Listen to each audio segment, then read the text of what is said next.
Hello, my name is Sega Worku, and I'm part of the Louisville Institute Collaborative Inquiry team that is exploring the issues of mental health, hospitality, and the Christian church.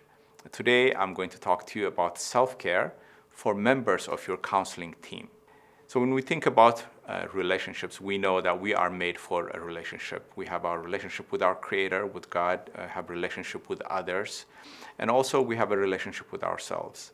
So as a counselor team member, what you want to focus on is that person has a good relationship with themselves. So they're skillful in caring for themselves, but also are able to provide effective counseling and be an effective team member. So when I think of self-care as a counselor, as a professional, I'm thinking about two areas. One is in terms of our behavior, which is really our skills level as counselors, but also our attitude. And that's where self-care really comes in.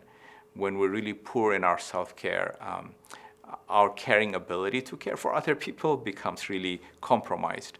So what we have is someone with no skills in counseling and also not in a good place in their life. They can be very abusive to themselves and not effective at all in counseling. But we also can be very effective in terms of our skill level or experience that somebody may have in your team, but they're not in a good place in terms of self-care. And you find those team members really just manipulating their way out, they may say the right thing, but they may not have the right impact in the counseling. But mostly what we see are people who really care, who really want to be helpful, but they're not skillful. And that's where there's a lot of misunderstanding, and a lot of churches give up on the idea of having a counseling ministry because it's very costly and not effective.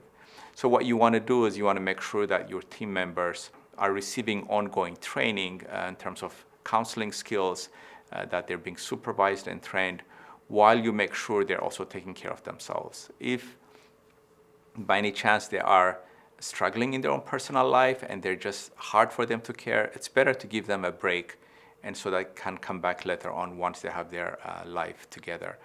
So keep that in mind. As long as you have your team members are people who want to grow, who want to learn and the different counseling skills, but also pay attention to their personal care, you really can have a very effective counseling team. I hope that helps, and good luck.